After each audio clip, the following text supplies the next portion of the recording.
قبول ہو، میری توبہ قبول ہو، سرتاپ انکسار ہوں، توبہ قبول ہو، توبہ قبول ہو، میری توبہ قبول ہو۔ الحمد للہ وحدہ والصلاة والسلام علی من لا نبی بعد، اما بعد۔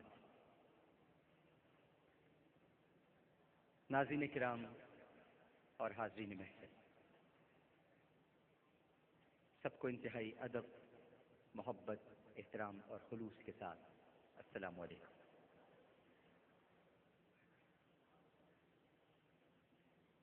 حضور صلی اللہ علیہ وآلہ وسلم یہ دعا مانگا کرتے تھے، اے اللہ مجھے ایسی آنکھیں عطا فرما جو تیرے خوف سے رونے والی ہیں۔ حضرت صدیق اکبر رضی اللہ تعالی عنہ ارشاد فرمایا کرتے تھے کہ خوف الہی سے اگر رونا نہ آئے تو رونے جیسی شکل بنا لیا کر۔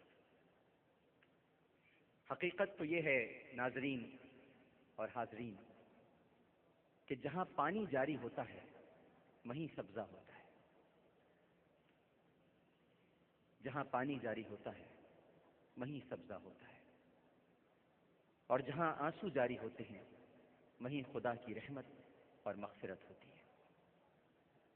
امیر المومنین سیدنا فاروق اعظم رضی اللہ تعالی عنہ وہ ہستی ہیں کہ جن کی 22.5 لاکھ مربع میل پر حکومت قائم تھی، اور جن کے روب و دبدبے کا یہ عالم تھا کہ شیطان ان کی راہ میں پھٹکتا بھی نہ تھا، لیکن فکر آخرت اس حد تک دامنگیر تھی ناظرین اور حاضرین کہ جب دوران تلاوت قیامت کی ہولناکیوں یا عذاب سے متعلق کوئی آیت آ جاتی تو اتنا روتے کہ بے ہوش ہو جاتے۔ علامہ ابو اللیث سمرقندی رحمہ اللہ تعالی ارشاد فرماتے ہیں کہ 7ویں آسمان پر اللہ سبحانہ و تعالی کے ایسے فرشتے ہیں کہ اللہ تعالی نے انہیں جب سے پیدا کیا ہے برابر سجدے میں ہیں، اور اللہ تعالی کے عذاب سے انتہائی خوفزدہ ہیں۔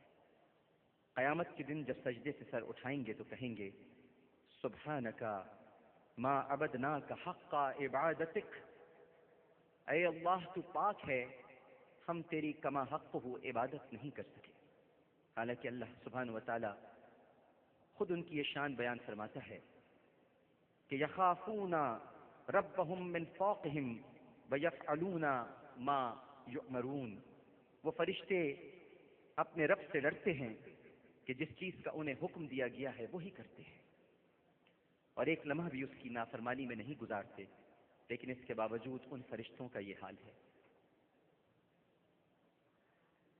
یزید رقاشی رحمہ اللہ تعالی ارشاد فرماتے ہیں کہ عرش کے گرد اللہ تعالیٰ کے کچھ ایسے فرشتے ہیں جن کے آنسو قیامت تک نہروں کی طرح چلیں گے، قیامت تک نہروں کی طرح چلیں گے، اور وہ اللہ کے ذکر سے اور ڈر سے اس طرح سے لرزتے ہیں کہ جیسے ہوا ان کو اڑا کر لے جائے گی۔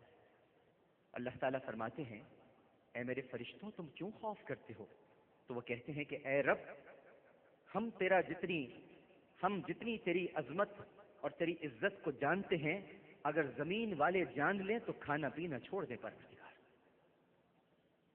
اور بستروں پر نہ لیٹیں، جنگلوں میں نکل جائیں اور بیلوں کی طرح ٹکراتے رہیں۔ اور جہاں تک فخر موجودات سرور کائنات میرے آقا و مولا حضرت محمد مصطفیٰ صلی اللہ علیہ وآلہ وسلم کا تعلق ہے تو آپ تو ناظرین اور حاضرین گناہوں اور برائیوں سے معصوم ہونے کے باوجود فکر آخرت اور امت کے غم میں مستغرق رہا کرتے تھے۔ جامع ترمذی میں حضرت ابو سعید خدری رضی اللہ تعالی عنہ ارشاد فرماتے ہیں کہ اللہ کے رسول صلی اللہ علیہ وآلہ وسلم نے ارشاد فرمایا اے ابو سعید میں کیسے پرتعیش زندگی گزاروں، اے ابو سعید میں کیسے پرتعیش زندگی گزاروں، حالانکہ سور پھونکنے والے فرشتے نے منہ میں سور لے رکھا ہے اور اللہ کے حکم سے کان لگا رکھا ہے اور پیشانی جھکا رکھی ہے اور اس انتظار میں ہے کہ جب اللہ کا حکم ہو اس وقت وہ سور پھونکے. اس لیے ہمیں ہر وقت آخرت کی تیاری کرنی چاہیے، اس کی یاد سے غافل نہیں ہونا چاہیے. جانے کب سور پھونکنے کا حکم ہو جائے اور اس کائنات کا نظام درہم بھرم ہو جائے اور انسان کو پلٹنے کا موقع بھی نہ ملے. اور دوسری طرف صحابہ کرام رضوان اللہ تعالی علیہم اجمعین جو اللہ سبحانہ و تعالی اور نبی کریم صلی اللہ علیہ وآلہ وسلم کی کامل اطاعت اور فرما برداری کے باوجود اللہ کی پکڑ سے اس قدر خوف زدہ رہتے تھے ناظرین اور حاضرین کہ جیسے ہی آخرت کا تذکرہ ہوتا رونے لگتے، ان کی داڑھیاں مبارک آنسوؤں سے تر ہو جاتی، روتے روتے ہچکیاں بن جاتی، تلاوت کرتے ہوئے خدا کے خوف سے آواز نکلنا بند ہو جاتی اور بعض روتے روتے گر پڑتے اور بعض بستر پر کروٹیں بدلتے رہتے، نیند نہ آتی اور بعد میں صبح اٹھ کر فجر کی نماز جب پڑھتے تو پھر چاش تک آہو بکا کرتے رہتے. ایک وہ پاکیزہ ہستیاں تھیں جن کے دن اللہ اور اس کے رسول صلی اللہ علیہ وآلہ وسلم کی اطاعت میں گزرتے تھے اور راتیں بھی اللہ سبحانہ و تعالیٰ کے حضور الہا و زاری، گریہ و زاری، تضرع اور آنسوؤں سے تر رہتی تھی.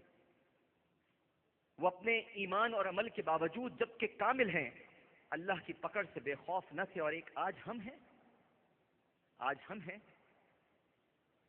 کہ نہ ایمان کی اور نہ عمل کی درستگی کی فکر ہے اور جہنم سے تو ایسے بے خوف ہیں کہ جیسے کوئی مسئلہ ہی نہیں ہو. صحابہ کرام رضوان اللہ تعالی اجمعین کا میں نے ذکر کیا. کتاب التوابین میں آج ایک واقعہ آپ کے سامنے پیش کرتا ہوں. میرا بھائی منظور وسان بھی یہاں پر موجود ہے. یہ ہمارے ساتھ آج شب توبہ میں شریک ہونے آئے. کوئی ان کے دل سے پوچھے کہ یہ کیوں آئے. انہوں نے مجھے بتایا کہ میں اس دعا میں شریک ہونا چاہتا ہوں کہ تاکہ میں یہ دعا کروں آپ سب کے ساتھ مل کر کہ اس شہر میں امن ہو جائے. کتاب التوابین میں حضرت مالک بن دینار کی توبہ کا ذکر ہے. میں آپ کے سامنے ضرور بیان کروں گا. اور اے مومن مسلمانوں، اے مومن مردوں اور اے مومن عورتوں، بڑا دل تھام کے سننا مالک بن دینار کی توبہ کا واقعہ اور اپنے آنسوؤں کو پروردگار کی بارگاہ میں پیش کرتا. مالک بن دینار رحمہ اللہ تعالی، ان سے ایک بار ان کی توبہ کا سبب پوچھا گیا. ڈاکٹر صاحب، ان سے پوچھا گیا کہ آپ کی توبہ کا سبب کیا ہے. کہنے لگے کہ میں پولیس میں کام کرتا تھا اور بہت شراب پیا کرتا تھا. میں نے ایک خوبصورت باندی خریدی، بہت خوبصورت باندی. وہ میرے لیے بہت اچھی ثابت ہوئی اور پھر میرے ہاں ایک لڑکی پیدا ہوئی. اس لڑکی سے مجھے بہت لگاؤ ہو گیا، بہت پیار ہو گیا مجھے اس لڑکی سے. میری بچی تھی، میری ننھی سی، میری منی سی بچی. اس کے دل میں میری محبت بہت بڑھتی چلی گئی. لیکن ہوتا یہ تھا کہ جب میں شراب پیتا تھا وہ شراب آ کے گرا دیا کرتی تھی. میں پھر گلاس بھرتا، وہ پھر آ کے میرا شراب کا گلاس گرا دیتی.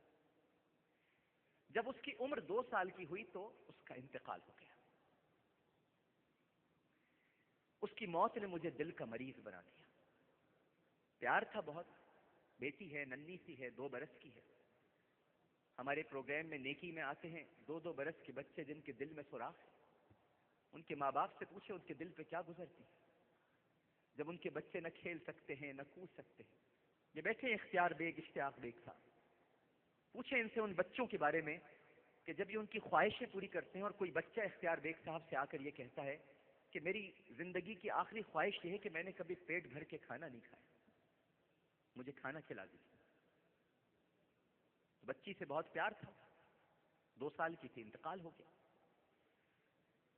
کہتے ہیں کہ 15ویں شعبان کی تاریخ تھی، 15 شعبان تھی اور جمعے کا دن تھا. میں نشے میں چور سو گیا اور میں نے اس دن عشاء کی نماز بھی نہیں پڑھی. میں نے خواب میں دیکھا کہ قیامت قائم ہو گئی ہے اور سور پھونکا جا رہا ہے اور قبریں پھٹ رہی ہیں.